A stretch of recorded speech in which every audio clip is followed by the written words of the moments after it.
Ladies and gentlemen, it looks like the number one sorry, not number one, that's me. The number 2 Kurobot is back at it again, and he's got another video comparing some mechanics between Genshin Impacto and Wuthering Waves. And I'm gonna be real here, a lot of people have been telling me that this video is very good because it focuses on the elemental system, and apparently there's been a lot of glue brought to this discussion. And so let's go ahead, let's see what thoughts he has to share on the matter, because boy oh boy do I have some pretty strict thoughts about this one. I'm pretty sure he's gonna be talking about stuff like status effects, the elemental reaction system, all that jazz. So let's go ahead, let's get right on into it and see what he's got to show us. There is always something that separates one thing from another. Sometimes it is obvious, like color, weight, or the number of limbs. What was just on the screen there? What the fuck was that?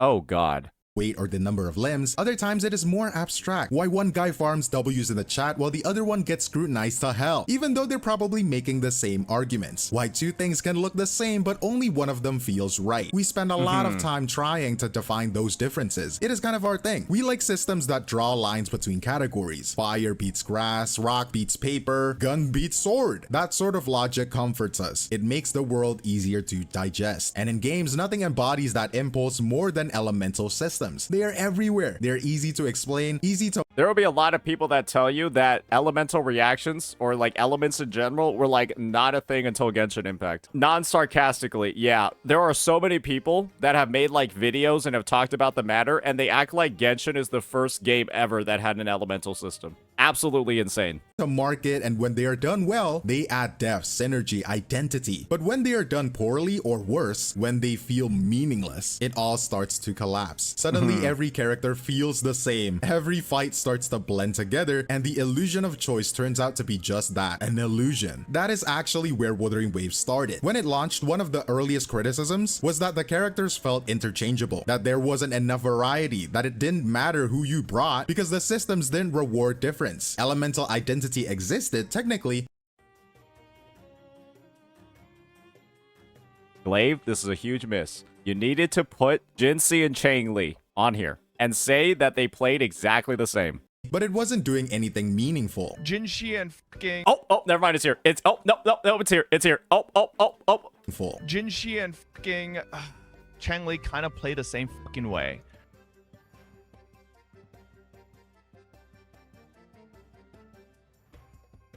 I still have nightmares about that moment, by the way. I still have nightmares about that. What the fuck? Yeah, I still didn't get it, but hey, the devs listen now. Because over time, updates rolled out that tried to address that sameness, starting quietly and then more deliberately, with the introduction of elemental negative statuses. Frazzle, erosion, flare, subtle debuffs with names that sounded dramatic, but effects that didn't exactly blow anyone's socks off. And that led to a second wave of criticism. Now that variety does exist, it is apparently not good enough. Access these debuffs, which would be cool if majority of them didn't fucking suck. I think it's fair to say Spectral Frazzle doesn't do that much damage. But here is where I think it gets interesting. Because what if it not being good is the point? Let's talk about that. And you can see it from the beginning. Players looked at the elemental icons next to each character and went, red equals fire, blue equals water, green set goes on the green guy. I'm a genius. I'm gonna be a gacha content creator. And honestly, I don't blame them. The game doesn't go out of its way to explain anything. Or maybe it did and we just didn't notice. So when the enemies started inflicting negative effects like arrow erosion or spectral frazzle, and the health bars quietly melted away after the fight was over, people assumed that it was a bug. So for a lot of players, yeah, a lot of people, when the morning Ikes would land enough attacks on you, you'd get this massive DOT effect that people would be like, holy shit, is this, like, how am I dying? Like, how am I dying off screen from this? I remember that. Yep, launch version morning Ikes fights would absolutely obliterate people. I remember the holograms. Their first impression of the elemental system was confusion, followed by dismissal. The system felt mundane or shallow, or worse, broken. But it wasn't broken, it was just subtle. Subtle in a way that caught people off guard. And that is where the misunderstanding started. And once people did start to notice the elemental mechanics, the next reaction came almost instantly. Oh, so it's just like Genshin. Which I mean, visually, I guess so. You've got color-coded elements, that is an aesthetic overlap, that is fair to say. But beyond that, the comparison falls apart pretty quickly. What is Yeah. funny is that people seem to forget elemental systems are one of the oldest design staples in gaming. Pokemon had it since the 90s. Final Fantasy had it, or even in gacha, Summoners War also had it. This isn't a new invention, and it definitely isn't owned by Genshin. What actually matters is how the system functions in the gameplay loop. And here is where Wuthering Waves quietly goes in a completely different direction. Genshin's system is built around elemental reactions. It is the centerpiece. The whole combat loop is optimized around triggering specific reactions. Because Yeah, if you don't do this, you do literally no damage. 1,000,000%. And the only teams that work without actually having reactions are ones that involve characters that would like literally say in their kit, if you don't do any reactions, deal like 500% more damage, or reduce the enemy's resistance by like 50%, 55%. So you end up doing the damage you would do with a reaction without having a reaction. You just need to pull the 5-star character, or sorry, the C6 4-star that has that bonus. Yeah, I'm talking about you, Farazan, you piece of shit. some are clearly stronger than the others. If you are not running Vaporize, Melt, or Hyper Bloom, you are probably doing less damage than you could. It becomes a meta obligation. Wuthering Waves though, it doesn't really care if you're triggering arrow erosion or not. These effects exist, but they are not the main axis of power. In fact, they are almost deliberately modest, and that restraint opens up a really different kind of flexibility. So yeah, the comparison to Genshin is common, but honestly, it is pretty surface level. It misses what makes Wuthering Waves' system feel unique. And to really see how the two differ, you have to look at how they influence team building, and that is where things get interesting. So let's talk about the Genshin system, because yes, it is powerful and arguably it is polished, but there is a cost to how tightly everything is optimized. Take reactions like Vaporize or Hyper Bloom. These aren't just strong, they're mathematically overwhelming. Once you get into higher level content, it stops being a preference and becomes a requirement. If your team isn't built around one of these reactions, you are wasting your time. Meanwhile, teams built around things like superconduct or physical damage in general quietly falls off the face of Tevat. And mono geo teams, let's just say copium is a renewable source in that community. And then there is elemental resonance. On paper, it sounds cool. Bring 2 pyro characters and then get an attack buff. Okay, nice. But in practice, some of these resonances are so lopsided that it forces team building into this narrow meta choke corner. You are not choosing characters because you like them. You are choosing them because not picking them is mathematically irresponsible. I was about to say, there's one character in particular that absolutely fucks you up if you never bring him in. Oh, and he's already coming. Yep, he heard the call. Oh, a character that nobody actually wants to play, but feels mandatory on every single team because they're fucking broken. Oh, Bennett's here. That's why Bennett gets dragged into nearly every team with a pyro unit with DPSs that scales on attack. Not because people like his playstyle, it's because the system leans so hard on his existence that not bringing him feels like throwing. And he has some of the worst gameplay I've ever seen. Bennett is straight up one of the most dog shit feeling units to ever play in, like, honestly, like the history of action games. He's just so boring, it's unbelievable. Hit E, wait 3 seconds, hit E again, R, pretend he doesn't exist for 10 seconds. the real kicker, some content outright locks you out if you don't have the correct element. Abyss Lectors, for example. Dude, the fact that they have these enemies in the game is some of the most just like absolutely just like middle finger to the players I've ever seen. Like, why would you even introduce enemies like this that are literally invulnerable?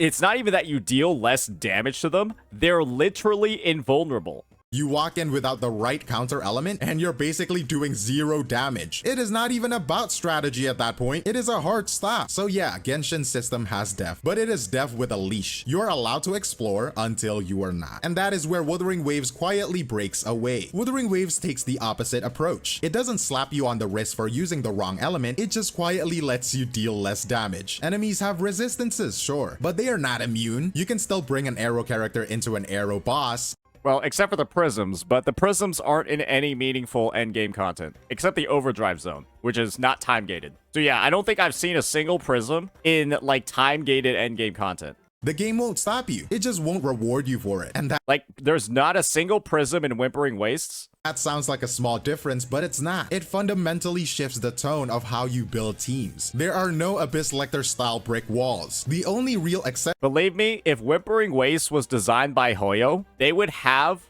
prisms in there. They would have arrow prisms in and havoc prisms in every single reset, so you couldn't use Gion or Camellia on certain sides. I am 100% confident if it was designed by Hoyo, it would. 1,000,000%, it would. Exceptions are the elemental prisms, but the rest of the game, it is freedom. You want to bring a full Spectro team into a Spectro-resistant boss fight? You want to solo difficulty 6 hologram Hecate with a Danjin? Go for it. You will struggle a bit, but you will get through it. Even the endgame incentive, I think difficulty 6 Hikari is literally impossible with Danjin. Unless I'm wrong, I think they mathematically did like the calculations. It's not actually possible to do it, so yeah. are soft nudges. Tower of Adversity resets with elemental buffs, like 25% electro damage, but it's a bonus, not a requirement. You don't need to reroll your whole team just to squeeze into that buff. It is there if you want it. It doesn't punish you if you don't. And in a landscape where so many games use systems to dictate what you should be playing, Wuthering Waves' refusal to over-engineer its elemental mechanics actually feels refreshing. Like,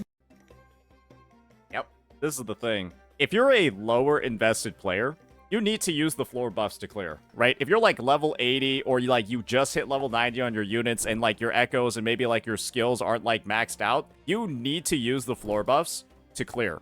But if you have like fully built characters, like you have day 1 units that you've invested in, they have like good crit subs, all of that, you'll be able to clear pretty much every single floor with them as long as there's not a massive resistance. And you can't really say that for a lot of other gacha games. You definitely can't say that for Genshin. Yeah, you just need to have the right units in a lot of circumstances for the Abyss clears. And in HSR, yeah, you have to pull the new units to do anything. the game trusts you to figure out what works for you, not just what the theory crafting spreadsheet says is best. This same design principle, this restraint, shows up again with how the game handles elemental status effects, especially after the 2.0 update, where things get a little bit more interesting. The 2.0 update was the turning point where Wuthering Waves stopped keeping elemental debuffs behind glass. Before, things like arrow erosion or spectrofrazzle were mostly just things enemies did to you, mild annoyances, status effects you cleared without thinking. But after 2.0, they become tools that you can actually use. Players get access to them through new kits and new characters. You can now inflict the same debuffs that used to just tick on your HP bar. On paper, that sounds like a big shift, empowering even. But the reality is a little bit funnier. Frazzle damage is barely noticeable. Arrow erosion, more like windburn. Inflicting the enemy with electro flare gives them a mild attack down, which might matter if anything lived long enough for attack stats to matter. No matter how you lower the attack of the enemy hologram, you will get one shot regardless. And if you're not one shot, you are probably left with 1 HP. But it didn't take long before people started treating the whole system like a gimmick. A nice bonus if it happens, otherwise who cares? But here's the twist. And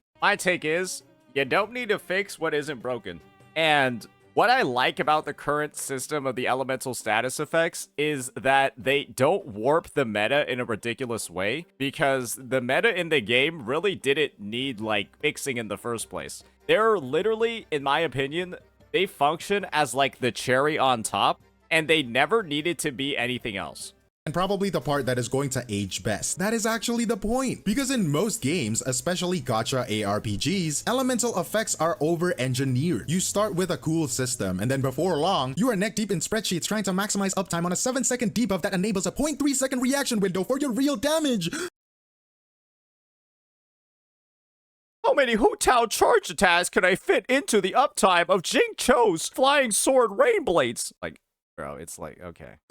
I just said a lot of yap. I might turn into a Hoyoverse content creator. But anyways, Wuthering Waves does it differently. These debuffs aren't meant to define your kit, they are extensions. Little accents you can lean into or completely ignore. If you want to build a team around applying consistent frazzle procs or chaining arrow erosion across AoE pulls, go for it. The tools are there, but the game doesn't punish you for not using them. Jiyan doesn't need it, Jinshi doesn't care. Debuff or no debuff, these characters will destroy the enemies. The core DPS kits are strong enough to stand on their own, and that is deliberate. It is the kind of restraints that you don't really notice until you have played other systems that don't have it. And people are out here talking about how they wish the elemental effects and the elemental debuffs had a bigger impact on the existing roster. Would you really like it that much if Jiyan got changed to work with erosion, and now to get his best in slot damage you have to pull Kachona? Would you like that? Probably not, to have some sort of like retroactive effect that literally has now made all of your existing characters weaker. I just feel like that's not something most people would be happy with, but people are talking about like them not changing the 1.0 units as like a negative thing. I am fully on board with taking the non-functional units and then adding elemental synergy in their kit, like the John Shins or the Altos, because that would actually be something that gives them a use case that they didn't have before, versus taking perfectly fine functioning teams and units and then fucking with them. There's a difference. Taking the non-functioning stuff and giving it a new purpose versus taking something that, again, isn't broke and then trying to fix it. Suddenly you remember what it's like to build a team because it's fun, not because the game told you to. There is an elegance in that kind of minimalism. It gives breathing room for casual players who just wants to hit buttons, and for theory crafters who do want to dive into layered debuff stacks and proc chains. The system doesn't force either camp into the other's playstyle, and that flexibility is what gives the elemental system room to grow. Because now, if future updates start introducing deeper interactions or more meaningful status effects, they are doing it from a foundation that isn't already overextended. Wuthering Waves isn't afraid to leave space on the canvas, and maybe that is what makes Wuthering Waves feel so different. Not because it lacks depth, but because it doesn't demand it. In most games, there is always that one unit, the if you don't have them, don't bother kind of unit, but here, there are no must-pull DPS characters, not really. Even Shorekeeper, who gets tossed around as the exception of a must-pull, isn't a damage dealer. She is a support, and even then, you are not locked out of content for skipping her. You can pair almost anyone with anyone. Carlotta, for example, can be paired as double DPS with Changli, Brand, Shangli Yao, or played as a hyper carry with Zhe, Cantarella, Yang Yang, Taochi, Lumi. No one is going to stop you. And the worst thing that happens is you clear a few seconds slower, or more likely, you just hit a little less hard in content that doesn't need you to min-max in the first place.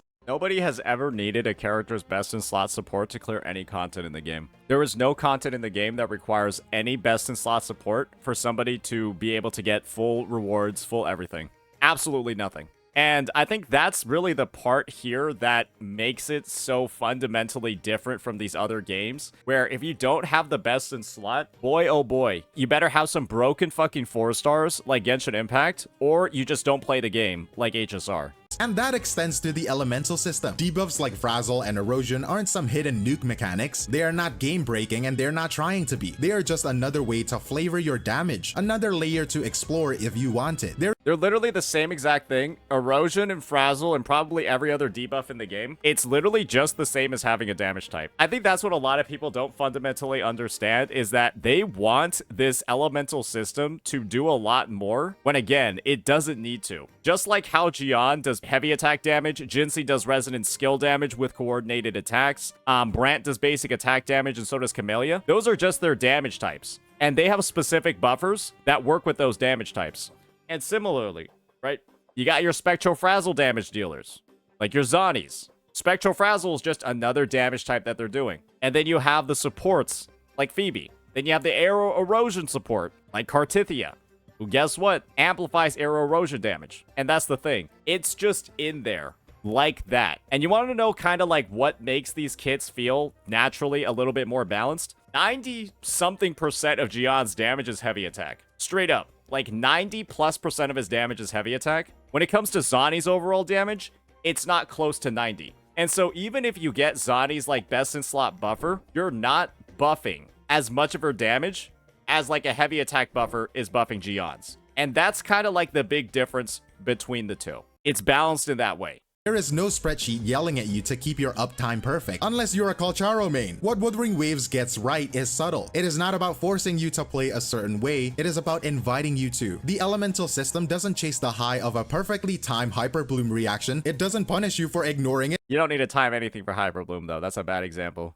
Either. It is there for players who want to optimize, but it doesn't make the optimization the price of entry. Some players will call that a missed opportunity, others will see it as a breathing room. But either way, it is clear that Wuthering Waves gives you something most games in the space don't. The space to choose how you want to play. And maybe that is worth more than raw numbers on a stat sheet. But I think this is the thing. I'm not sure if it's necessarily the elemental system in Wuthering Waves that makes it so that you have more freedom to play. I think a lot of it just simply has to do with the fact that the devs aren't balancing the game in such a dog shit way, like so many other gacha games have been doing over the past 6 months, where they've HP inflated so high, so absurdly fucking high, that the games just are feeling more and more and more unplayable unless you pick the units, you buy the units that do way more damage than the other ones. And I think as long as Kuro keeps leaving that room for experimentation, you can just use the suboptimal options to clear, then it's just constantly going to stay this way. And who knows, right? Maybe Kuro Games is gonna have HP inflation in the future. Maybe they're gonna be as predatory as Genshin Impact and HSR and ZZZ. And you'll be eating your words soon, Saint. Just watch it, buddy boy. Maybe that'll happen, right? And when that does happen, yeah, I'll talk about it. Shit, I even talk about predatory buffs in the Tower of Adversity when it doesn't actually matter that much. So yeah, no, I'm already on top of it. I'm already ready to go just in case it ever happens. But it's been a full fucking year, and it hasn't even gotten close to any of the other games in the genre. But yeah, I think that, I think Awesome Vid, I think he really laid it out on the table in terms of, what really makes all these systems so incredibly different. And fundamentally, people just see what Genshin Impact does. They act like Genshin Impact's elemental system is actually good, when in reality, it's not. Like, people talk about elemental reactions like they're, like, awesome. I love my Pyro character being useless unless I put specific elements on the team. I love when they're complete trash. It's like, no, then you can only use them with certain members of the roster. People are talking about like it's a good thing. And it's frankly kind of ridiculous that they're trying to impose that same level of restriction on WuWa when it isn't broken in the first place. So with that, let me know what you all think. I think, again, awesome vid. Peace out.